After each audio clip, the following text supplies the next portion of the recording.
Good morning. जब भी आप किसी मिलिट्री ऑपरेशन की बात करते हैं, चाहे वो ऑफेंसिव ऑपरेशंस हो या डिफेंसिव ऑपरेशंस हो, तो उसमें एक बहुत बड़ा फैक्टर रहता है जो कि कैलकुलेट किया जाता है और उस फैक्टर का नाम है सरप्राइज एंड डिसेप्शन। और ये हर एक लेवल पे होता है, कंपनी कमांडर से लेके battalion commander, brigade commander, strategic level पे भी, टॉप लीडरशिप के लेवल पे भी। तो अगर मैं आपसे ये सवाल करूं कि सरप्राइज और डिसेप्शन में आप पुतिन को कितने नंबर देंगे, तो आपका क्या आइडिया है? हम में से 90% लोग उसको 10 में से कम 9 नंबर देंगे। पुतिन के लेवल की बात कर रहा हूं मैं, नीचे वाले लेवल के नहीं, टैक्टिकल या ऑपरेशन लेवल के नहीं, स्ट्रेटेजिक लेवल पे जो सरप्राइज डिसेप्शन है उसमें पुतिन जो है एक्सीलेंट में आएगा। And I will tell you why. Ukraine operation से पहले पूरी दुनिया में यह कंफ्यूजन था कि अटैक होगा कि नहीं होगा। दूसरी बात, अटैक होगा तो किस तरफ से होगा। उसके बाद ऑफ कोर्स अटैक हुआ, पहले कीव की तरफ चले रशियन फोर्सेस और फिर वहां से विड्रॉ किया। प्रॉब्ली ऑपरेशन ऐसा नहीं हुआ जैसा होना चाहिए था। उसके बाद वो ईस्टर्न साइड ऑफ यूक्रेन में आ गए और वहां पे उन्होंने अटैक शुरू किया। और ईस्टर्न यूक्रेन का जो पार्ट है, डोनबास रीजन है, या फिर नीचे की तरफ आप आओ साउथ की तरफ, मैरियोपोल एंड ऑल दैट, उस तरफ उनके ऑफेंसिव ऑपरेशन चले। अब ये जो ऑफेंसिव ऑपरेशंस हैं, इसमें ऑब्वियसली यूक्रेन ने भी फिर काउंटर किया, उन्होंने भी काउंटर ऑफेंसिव किया। तो ये तो बिल्कुल क्लियर है कि जो रशिया के ऑफेंसिव ऑपरेशंस हैं वो एज पर द प्लान नहीं चले। तो इसके लिए तो आपको पुतिन को कम नंबर देने पड़ेंगे कि प्रॉब्ली उसके लेवल पे वो ढंग से उसको कैलकुलेट नहीं कर पाया। मगर जो मेजर डिसीजंस हैं उसमें उसको आपको 10 में से मिनिमम 9 नंबर देने पड़ेंगे। आज सारी दुनिया इस बात को इवेलुएट कर रही है कि न्यूक्लियर ऑप्शन पुतिन यूज करेंगे कि नहीं करेंगे, करेंगे तो कहां करेंगे, टैक्टिकल वॉरहेड यूज करेंगे कि स्ट्रेटेजिक वॉरहेड यूज करेंगे। सब यही डिस्कशन में लगे हुए हैं। यूएसए ने वार्निंग दी है कि अगर आप न्यूक्लियर ऑप्शन यूज करोगे तो ऑब्वियसली कॉन्सिक्वेंसेस बड़े सीवियर होंगे, और जो कि होंगे ही। पूरा यूरोपियन यूनियन इस बात में कंफ्यूजन है कि क्या करेगा पुतिन, रशिया क्या करेगा। बिकॉज एक चीज तो बिल्कुल क्लियर है, अगर ये वॉर कन्वेंशनल रहता है तो उस हालत में रशिया के साथ ये ऑप्शन नहीं है कि वो इस लड़ाई को जीत जाए। जो नॉर्मल ऑपरेशंस अभी तक हुए हैं, जिस लेवल पे वो ऑपरेशंस हुए हैं, अगर एस्केलेशन होता है even without nuclear option being exercised bye Russia, उसके फिर कॉन्सिक्वेंसेस दूसरे हो सकते। मगर let us think of the existing scale of operations, और अगर कन्वेंशनल ही ये रहता है तो आपको क्या लगता है कि रशिया ये लड़ाई जीत जाएगा? बिल्कुल नहीं जीत सकता। मतलब मेरा असेसमेंट है, ये गलत भी हो सकता है। अगर स्केल ऑफ ऑपरेशंस बिल्कुल ऐसे ही रहता है, या जो 3 लाख उन्होंने मोबिलाइज कर रहे हैं वो भी वहां पे आ जाते हैं, स्केल थोड़ा सा बढ़ जाता है, even then conventional war Russia नहीं जीत सकता। और रीजन बिल्कुल साफ है, नाटो कंट्रीज और USA. Of course USA NATO का पार्ट है।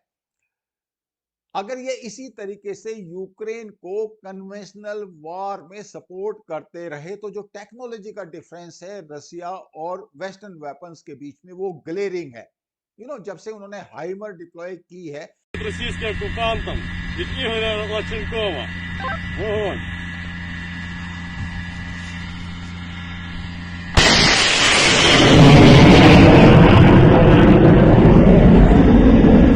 और उसके साथ डिफरेंट टाइप के वेपन्स हैं जो कि एक्सटेंडेड रेंज में भी आएंगे, नो डाउट अबाउट दैट। लेकिन एक चीज बिल्कुल क्लियर है कि रशिया उस हालत में एक कन्वेंशनल वार नहीं जीत सकता। तो फिर उसके पास ऑपरेशंस के ऑप्शंस क्या हैं? और सबसे पहला जो ऑप्शन उसके पास रहता है वो न्यूक्लियर वॉरहेड, स्पेशली जो टैक्टिकल वन है उनको यूज करने का रहता है। Now it is a big question, because nuclear warhead या टैक्टिकल लेवल पे भी ये कोई इतना आसानी से ये डिसीजन नहीं हो सकता। अगेन पुतिन सबको कंफ्यूजन में रखे हुए है। डोनबास रीजन में रशिया रेफरेंडम करा रहा है, सबको पता है इस रेफरेंडम का क्या परिणाम आना है। इस पार्ट में एज इट इज जो रशियन लॉयल्टी वाले यूक्रेनियंस हैं वो अच्छे खासे हैं, वो पहले से यहाँ पे रशिया का इन्फ्लुएंस था। कुछ टेरिटरी उन्होंने और एक्सटेंड कर ली। रिजल्ट जो आना है सबको पता है। तो ये जो टेरिटरी है यानी कि ईस्टर्न यूक्रेन, पर्टिकुलरली मैं डोनबास रीजन की बात कर रहा हूं, ये रशिया का पार्ट हो जाएगा। अब इसको आप जिस तरीके से चाहे डिफाइन कर लें, ऑब्वियसली यूक्रेन तो कभी इसको एक्सेप्ट नहीं करेगा और ना ही उसको करना चाहिए। यूरोप कभी एक्सेप्ट नहीं करेगा, ईयू भी एक्सेप्ट नहीं करेगा, यूएसए एक्सेप्ट नहीं करेगा, क्योंकि एक बड़ी गलत प्रेसिडेंस को ये एस्टेब्लिश कर रहा है। अब अगर यूक्रेन के जो ऑफेंसिव ऑपरेशंस हैं, काउंटर ऑफेंसिव या effort to regain that territory, eastern Ukraine की बात कर रहा हूं मैं या फिर मैरियोपोल की बात कर रहा हूं, तो उस हालत में रशिया के पास ऑप्शन है कि वो न्यूक्लियर वेपन, टैक्टिकल की बात कर रहा हूं, वो यूज कर सके as per the Russian nuclear weapon doctrine. Of course Russia तो यही बोलेगा कि रेफरेंडम में हम लोग जीत गए, मतलब रशियंस के सपोर्ट में वहां पे डिसीजन आ गया, now it has become a Russian territory, you ought to accept it, fait accompli, powerful हैं हम, और जो पावरफुल नेशंस होते हैं वो ऑब्वियसली एक फेट कंप्लाई जो लेस पावरफुल है उनको दे देता है, आप इसको एक्सेप्ट कीजिए। यूक्रेन इसको एक्सेप्ट करे ना करे वो डिपेंडिंग अपॉन के आगे सिचुएशन कैसी डेवलप होती है, बट जैसा अभी लगता है यूक्रेन ने ऑलरेडी कह दिया कि हम इस रिजल्ट को, इस रेफरेंडम को जो कि शैम है, एक्सेप्ट नहीं करेंगे। इसलिए काउंटर ऑफेंसिव अगर वो करेंगे तो उस हालत में as per the Russian nuclear option doctrine उनके पास क्या ऑप्शन है। रशिया की जो न्यूक्लियर डॉक्ट्राइन है वो कहती है कि Russia will use the nuclear weapons in conventional war in the event of an attack on Russia and if the very existence of state is threatened.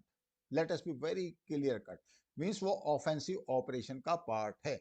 और दूसरा जो उन्होंने कहा है और जो इंटरप्रिटेशन लग रहा है कि अभी जैसे ये रेफरेंडम करा रहे हैं, if occupied territory are turned into Russian territory and Ukraine counter attack, ये पॉइंट मैं पहले भी क्लियर कर चुका, तो उस हालत में भी as per the doctrine Russia nuclear weapons use कर सकता है। अब इसमें एक प्रॉब्लम और भी है, there is another issue out of this. Actually there is one gentleman, Dmitry Medvedev, but this gentleman was, Russian president and then prime minister as well. He is a very, very close to Putin, so he understands his mind. So ये इस threat को, अभी जो Putin ने जो threat दिया है direct indirect सब तरीके से, उसमें इसने और भी एक्सप्लिसिट किया है और उसने कहा है कि ये खाली टैक्टिकल न्यूक्लियर वेपन्स की बात नहीं हो रही है। ट्रेंड के अकॉर्डिंग रशिया को ये भी है कि वो tactical as well as strategic weapons भी यूज कर सकता है अपने एडवर्सरी के अगेंस्ट में, अगर उसको एग्जिस्टेंशियल थ्रेट हो तो। यानी कि रेफरेंडम के बाद अगर ये टेरिटरी, ऑब्वियसली अगर की तो कोई ऑप्शन तो है ही नहीं, उसके बाद तो ये रशियन टेरिटरी ही काउंट होगी, चाहे यूक्रेन माने चाहे ना माने।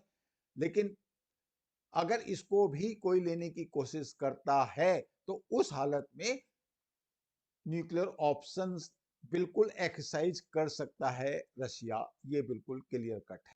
अब जो पुतिन का स्टेटमेंट आया वो अपने आप में बड़ा एक इंटरेस्टिंग सा स्टेटमेंट था। उन्होंने सब कुछ कहा और उसके बाद उन्होंने ये भी कह दिया कि this is not a bluff. Now ये बड़ी इंपॉर्टेंट सी बात है, क्योंकि मैंने कहा ना आपको, जब भी ऑफेंसिव या डिफेंसिव ऑपरेशन होते हैं तो उसमें सरप्राइज डिसेप्शन एक इंपॉर्टेंट पार्ट होता है, और पुतिन ये बात अच्छी तरह समझता है क्योंकि वो खुद मिलिट्री ऑफिसर या केजीबी का ऑफिसर रहा है, जहां पे सरप्राइज डिसेप्शन में तो मास्टरी क्रिएट कर देते हैं वो इंडिविजुअल्स के अंदर। अब बात यह है कि अगर ये थ्रेट है तो क्या कॉन्सिक्वेंसेस हैं, अगर वो एक्चुअल में कंडक्ट करता है तो फिर क्या कॉन्सिक्वेंसेस हैं।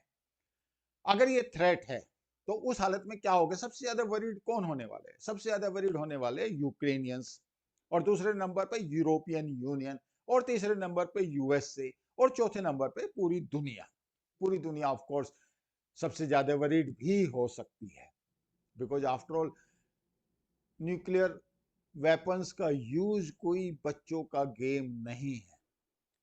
अब मैं इसमें एक साइकोलॉजिकल फैक्टर और ऐड करता हूं, आप किस पॉलिटिकल या मिलिट्री लीडर से ये एक्सपेक्ट करते हैं कि वो न्यूक्लियर ऑप्शन को यूज कर देगा। एटलीस्ट आपको ये जरूर लगना चाहिए कि ये आदमी थोड़ा वोंकी है, अगर मैं सही वर्ड यूज कर रहा हूं तो। बिकॉज जो नॉर्मल लीडर होगा, नॉर्मल ह्यूमन बीइंग होगा, उसको पता है कि न्यूक्लियर ऑप्शन के कॉन्सिक्वेंसेस क्या क्या हो सकते हैं। तो इसका मतलब यह है कि पुतिन का इंप्रेशर क्या पूरी दुनिया में ऐसा है कि वो वोंकी है, या he can go of the track, या फिर वो अपनी लीडरशिप को बचाने के लिए, क्योंकि कन्वेंशनल वॉर वो हार रहा है एग्जिस्टिंग सिचुएशन में, तो अपनी लीडरशिप को बचाने के लिए अगर वो थोड़ा भी वोंकी है तो can he use the nuclear option, ये बहुत बड़ा क्वेश्चन है। और ये फिर ऑब्वियसली साइकोलॉजिकल असेसमेंट का विषय है, how people are perceiving him all over the world. लेकिन जो हल्का सा भी वोंकी होगा, या जो सरप्राइज और डिसेप्शन का मास्टर होगा, तो ऑब्वियसली वहां पे कुछ भी एक्चुअली डिसाइड करना बहुत मुश्किल हो जाएगा। आपको ये ही अज्यूम करना पड़ेगा कि सिंस ही इज थ्रेटनिंग, तो कुछ ना कुछ तो इसमें सच्चाई है। अब आप देखिए, यूक्रेनियंस तो निश्चित रूप से वरीड होंगे। अब यूरोपियन यूनियन एक दूसरा बड़ा स्टेक होल्डर है, उनके उनकी एक्चुअली प्रॉब्लम्स हो सकती हैं, और उनकी प्रॉब्लम सीरियस हो सकती है। जो न्यूक्लियर रेडिएशन है वो यूरोपियन यूनियन को, जैसे पोलैंड है या बाकी जो कंट्रीज हैं जो नेबरिंग स्टेट्स हैं यूक्रेन के, उनको डायरेक्टली भी अफेक्ट कर सकता है। और अगर by any chance strategic weapons use हुए थे, तब तो कॉन्सिक्वेंसेस खैर बहुत ही ज्यादा है, पूरा यूरोप उससे प्रभावित होगा। तो इससे होगा क्या? अब ये थ्रेट अगर है, इससे होगा क्या? होगा ये कि जो यूरोपियन यूनियन है उसको डिवाइड होना पड़ेगा, उसमें से कई सेंसिबल लोग भी होंगे। यू नो आप देखो तो फ्रांस और जर्मनी के जो स्टेक्स हैं वो बाकियों के कंपैरिजन में बहुत ज्यादा है, क्योंकि वो अपना वो बिजनेस भी रशिया के साथ कर ही रहे थे, बाकी नेशंस के भी हैं, नो डाउट। पुतिन का ये अटेम्प्ट इसलिए भी हो सकता है कि रशिया एक कोशिश कर रहा है यूरोपियन यूनियन को डिवाइड करने की, व्हेन विंटर्स आर अप्रोचिंग, कि लाइफ एज इट इज यहाँ पे मिजरेबल होने जा रही है, रेट ऑफ इन्फ्लेशन बहुत ज्यादा होने वाला है, एंड बाई एनी चांस अगर इसने न्यूक्लियर ऑप्शन यूज कर दिया तो हालत और भी खराब हो जाएगी।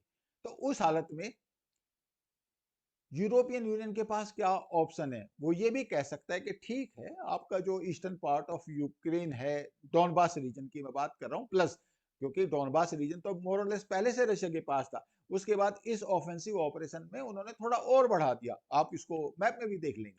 बट द पॉइंट इज, उस हालत में कैन दे परसुएड यूक्रेन के जो चला गया, whatever has gone, fate accompli, please accept that. Can they do that? And will Ukraine accept it? And will USA accept it? अब देखिए, इसमें बड़े कॉन्सिक्वेंसेज हैं। फर्स्ट ऑफ ऑल, यूक्रेन का जो प्रेसिडेंट है उसने क्या कहा? No, we are not going to accept it. In fact पहले तो उन्होंने कहा था कि ये जो रशियन थ्रेट है ये सिर्फ एक थ्रेट है, उनकी इतनी कैपेबिलिटी नहीं है, इतना दम नहीं है कि वो इसको यूज कर लें। लेकिन अभी साथ में ये भी स्टेटमेंट आ रहे हैं कि they are considering very seriously कि ये कहीं थ्रेट से आगे तो नहीं है। ऑफ कोर्स उन्होंने तो स्ट्रेटेजिक वेपन की बात भी की है, मैं खाली टैक्टिकल न्यूक्लियर वॉरहेड्स की बात कर रहा हूं। तो ऑब्वियसली यूक्रेन एक बार को ये जरूर सोच रहा होगा कहीं ये रियल तो नहीं है। उस हालत में यूक्रेन क्या कॉन्सिक्वेंसेज अपने लिए फोर्स ही कर रहा है? ऑब्वियसली डिवास्टेशन तो यूज होना ही है, और उसके जो नतीजे आएंगे ना, जो रेडिएशन के जो कॉन्सिक्वेंसेज होंगे वो इमीडिएट तो होंगे ही, जो भी होंगे, उसके अलावा over a period of time होंगे, 10 15 20 साल तक। और वो कॉन्सिक्वेंसेज कहाँ होंगे? यूरोपियन यूनियन में भी होंगे। तो यूरोपियन यूनियन को भी ये बात सोचनी है, यूक्रेन को भी ये बात सोचनी है। अब आप देखिए कि यूएसए के क्या स्टैंड है। यूएसए ने बिल्कुल क्लियर बोला है, and the way I understand, the way I look at the international media, एक चीज बिल्कुल क्लियर है कि यूएसए ने 1 to 1 लेवल पे भी थ्रू बैक चैनल्स रशिया को वार्न किया है न्यूक्लियर ऑप्शन यूज करने के लिए। अगर 1 to 1 लेवल पे या बैक चैनल में ये बात अगर कन्वे हुई है ब्रिटेन की तरफ से पुतिन को, तो ऑब्वियसली फिर पुतिन ने भी अपनी कंडीशन डाली होंगी। अब पुतिन ये तो एक्सेप्ट नहीं कर सकता कि वो ये लड़ाई हार जाए। तो ऑप्शन क्या रह गया फिर? ऑप्शन यूक्रेन का और रशिया का। रशिया को एक तरीके से अगर आप देखो तो एक फेस सेविंग एक्चुअली है रसिया के लिए भी, क्योंकि जितनी हैमरिंग उनकी हुई है अगेंस्ट ऑल एक्सपेक्टेशंस हुई है, और जो एज ए सुपर पावर उनकी जो कन्वेंशनल सुपीरियरिटी की जो बात चल रही थी कि रशिया के पास तो ऐसे ऐसे वेपन्स हैं, एयरफोर्स इतनी स्ट्रांग है, वो सब एक तरीके से अगर आप देखो अभी तक की लड़ाई में और स्पेशली यूक्रेन के काउंटर ऑफेंसिव के बाद वो इमेज, वो रेपुटेशन धूल दूसरित हो चुकी। आगे क्या होता है that is a different thing. तो रशिया के पास भी एक फेस सेविंग फार्मूला है, और वो फार्मूला क्या है कि ओके हमने आपको एक फेट एक्म्प्लाई दिया है, ये जो डॉनबास रीजन है ये हमारा है, आप एक्सेप्ट कीजिए, और प्रॉब्ली आप अप टू सर्टेन एक्सटेंट फिर आप सीज फायर की, लड़ाई रोकने की बात कीजिए। अब अगर इस लेवल पे आके ये बात रुकती है, ये लड़ाई रुकती है, तो then it is one option, और इंटरनेशनल अफेयर्स जिसमें इंडिया भी इंक्लूड है, they can try that way, but will that happen, that is million dollars question. क्योंकि मेरा ये मानना है कि यूएसए कभी ये नहीं चाहता, क्योंकि USA is not a loser as on now, it is getting benefited. Of course अगर रिसेशन आता है यूएस इकोनॉमी में, then it is a different thing, then there are so many factors involve, but as on now USA is not involve, तो involve in the sense not affected adversely. अब Russia के पास ये एक option है कि वो थ्रेटन करे, और ऑप्शन कन्वेंशनल का तो ऑप्शन अभी बिल्कुल ही लिमिटेड रह गया। तो अब जो आगे सिचुएशन डेवलप होगी वो इस बात से होगी कि पुतिन के थ्रेट को कितना सीरियसली लिया जाता है, और अगर by any chance nuclear threat जो है वो मेटेरियलाइज होता है, तो फिर कॉन्सिक्वेंसेस कितने ज्यादा होने हैं। उस हालत में तो ऑब्वियसली ये लड़ाई रुकेगी ही नहीं। बट काफी लोगों का ये भी मानना है कि अगर यूक्रेन के ऊपर tactical nuclear warhead use हुए, तो उस हालत में biggest loser is Ukraine, no doubt about that. लेकिन America can it use the nuclear weapons over Russia, कहां पे यूज करेगा और कहां यूक्रेन को देगा, मिलियन डॉलर्स क्वेश्चन। तो पॉइंट ये है कि टैक्टिकल न्यूक्लियर वेपन यूज करने का ऑप्शन रशिया के पास रियलिस्टिक टर्म्स में आज की डेट में, मैंने अपने पिछले वाले वीडियो में भी कहा कि ये लड़ाई जितनी लंबी खिंचेगी रशिया के लिए डिसएडवांटेज है, तो ऑब्वियसली वो ये चाहेगा कि ये लड़ाई जल्दी से जल्दी खत्म हो, क्योंकि वो ऑप्शन उसके पास प्रेजेंट सिचुएशन में नहीं है कि पूरे यूक्रेन को वो न्यूट्रलाइज कर दे। तो एक फेस सेविंग फार्मूला वो ले सकता है। अब वो लेगा कि नहीं that is a different issue, but इसमें कोई शक नहीं है कि पुतिन के माइंड को समझना एक डिफिकल्ट एक्सरसाइज है, और आई एम श्योर जो साइकोलॉजिस्ट हैं ऑल ओवर द वर्ल्ड वो उसको एनालाइज कर रहे होंगे, और सीआईए भी वही काम कर रहा होगा। अब एक दूसरे क्वेश्चन के ऊपर आता हूँ, और ये क्वेश्चन एक्चुअली थोड़ा सा इसका इंडियन कॉन्टेक्स्ट भी आएगा। यू नो जब यूक्रेन अलग हुआ, इंडिपेंडेंट नेशन बना, तो उसके पास वेपन्स थे, न्यूक्लियर आर्सेनल था, और अगर वो उसको रिटेन करता तो आई अंडरस्टैंड के 1900 से ज्यादा न्यूक्लियर वॉर हेड थे, और रशिया और यूएसए के बाद तीसरे नंबर पे उसके पास थे। अब उसने वो गिव अप किए। 94 में एक ट्रीटी हुई जिसमें उसको सिक्योरिटी गारंटी दी गई, और किस किसने साइन किया वो, रशिया ने, UK, Northern Ireland and USA. अब आप समझ सकते हैं कि उस न्यूक्लियर गारंटी का कोई मतलब रहा कि नहीं रहा। जो पावरफुल नेशंस हैं वो दूसरों को कैसे बुलडोज करते हैं, ये एक बिल्कुल क्लासिकल एग्जाम्पल है। अगर बाय एनी चांस अगर यूक्रेन के पास न्यूक्लियर वॉर हेड्स होते, अब होते ना होते और उसको वो कैसे मेंटेन करता वो एक दूसरा इशू है, लेकिन अगर होते तो I am very very sure कि उसको सिर्फ थ्रेटन करने की जरूरत थी कि अगर मेरे को एग्जिस्टेंशियल थ्रेट हुआ तो उस हालत में मैं इनको यूज करूंगा, उसको यूज करने की भी जरूरत नहीं पड़ी। अब आप आइए एक दूसरी सिचुएशन, और वो सिचुएशन है, मैं इंडिया से कोरिलेट कर रहा हूं। इंडिया अपने आप में एक बड़ा नेशन है, Ukraine in any case means आप किसी भी तरीके से इंडिया के बराबर उस तरीके से नहीं है। 98 में वाजपेयी ने जब डिसीजन लिया न्यूक्लियर एक्सप्लोजन करने का 3 उन्होंने कराए और इंडिया को उसके बाद उन्होंने कहा भाई हाँ हमारे पास न्यूक्लियर वेपन की कैपेबिलिटी अभी सर्टिफाइड है। उसके बाद क्या हुआ, पाकिस्तान ने भी वो कैपेबिलिटी हायर की, वो ठीक है।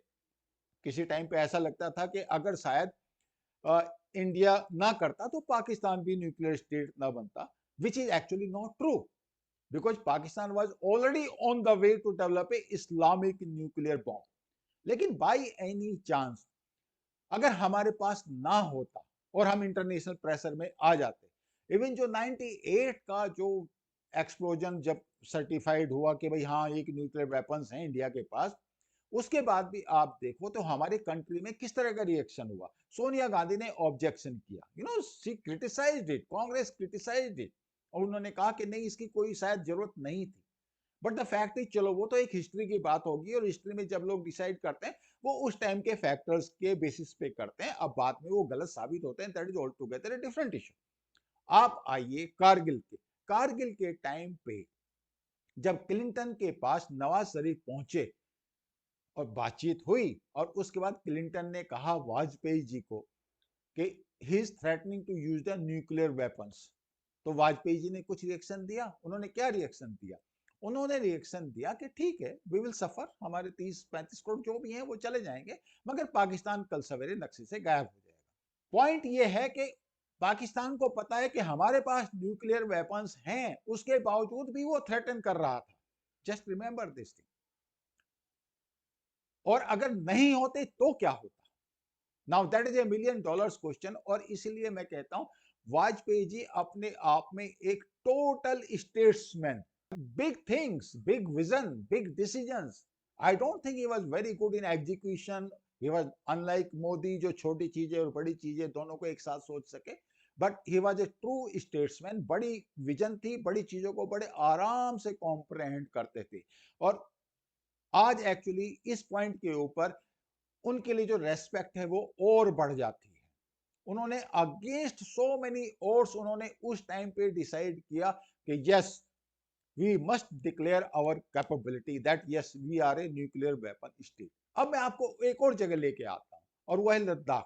बाय एनी चांस चाइना अगर अज्यूमिंग दैट के उस टाइम पे अगर इंडिया एक्सप्लोर ना करता तो पाकिस्तान को भी पूरा वर्ल्ड कंपेल कर देता कि वो अपने न्यूक्लियर रास्ते पे ना जाए, दो आई डोंट बिलीव इट, उन्होंने तो जाना ही था उस तरफ। आप जाएं ना जाएं ये आपकी मर्जी है।